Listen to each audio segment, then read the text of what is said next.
Morning.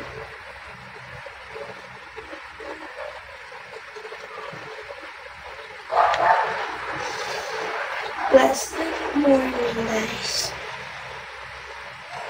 I don't know. Tatawag ko lang sa inyo ano ginagawa, which is I was looking for churches. Like, naghahanap ako ng mga simbahan. Kung saan yung mga karating. I don't know. I have that one wish na dinadala kaya desidido ako na magpunta sa mga lugar na may mga simbahan. Yes, that's it.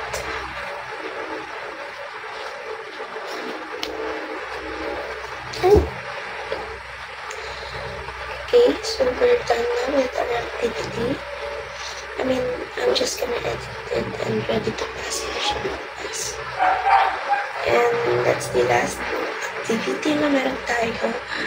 And we're done with first year. Once na may pasa na natin yung hobby, I'm grateful. Thank you, Lord. Like, super dami ko na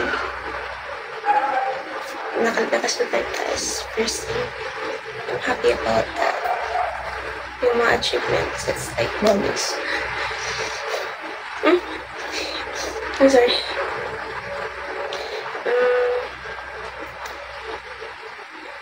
And may tatanong ako sa inyo, guys.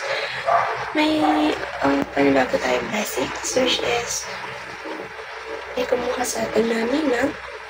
And alam niyo ba pag gano'n, tapos naisip ko na parang, oh my gosh, parang ano yung nakita nila sa akin, parang huli nila kung ninang. Kasi yung pagiging ninang is like, hindi naman siya mabigat na responsibility, pero ikaw kasi yung second na mother ng baby.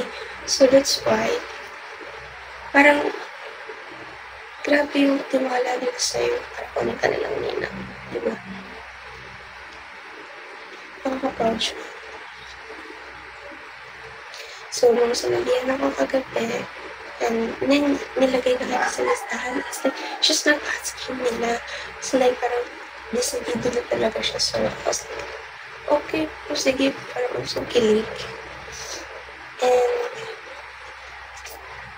kaso hindi ako makakauwi sa araw ng binyag. Kasi nandito pa ako. Hindi makakaisip ko din siya. Pero it's okay lang naman daw. It's okay kahit mag-proxy. So happy.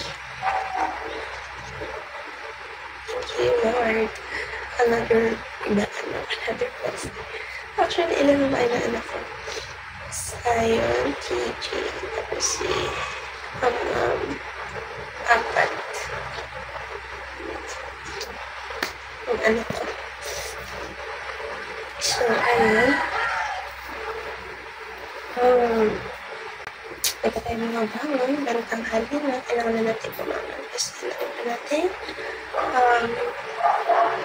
baka alam natin ma-miss na mga opportunities and blessings if hindi pa tayo kumaman kagad. Ayun, in-update ko lang tayo kasi wala tayong update sa mga nakaraang araw. And ayun nga, 59 subscribers na tayo guys. And grabing milestone yun. And mag-8,000 views na tayo in total overall. At oh my gosh, hindi ko talaga na-expect yung mga blessings na dumating. Like, grabe diba?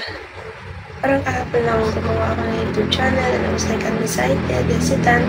Kasi nga, I don't know how to vlog, I don't know what to talk about. Kasi who's gonna be interested about me. Pero as time passed by, and I nakakahiligan ko kung kapag-usap sa camera. Pero natingin sa camera mismo, sa sarili ako natin. And I was like, oh my gosh, may improvement. Kahit putik-putik lang, may improvement naman na nangyayari. I am happy about that. I'm grateful about that. Let us appreciate small things while they are still there. Kasi hindi mo yan mapapansin na time pass by. Bigla na lang yan mag-boom. So, maganda na ngayon pa lang, na maliit pa lang is na-appreciate na natin. At ito sa natin talaga yung wisdom na ito. Kasi tinatubuan ako ng wisdom. So, kaya niyan. So, ayun nga. Maganda din ito na meron tayong vlog. Kasi nga, napapag-usapan natin yung mga achievements din.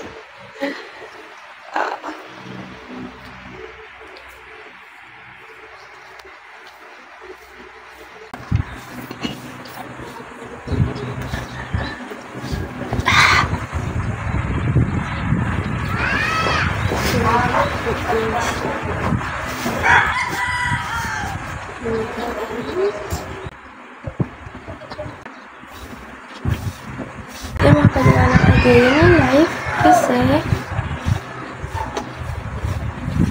I don't know. But if you guys request it, I will do so. So, kailangan na natin umangon. Kailangan natin mag-inis. Kailangan natin bumaba. Mag-exercise ng konti.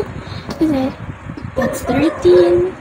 And mag-edit pa tayo guys ng ating videos. We're not wasting time and we don't want to waste any time. So, bye-bye. Bye-bye.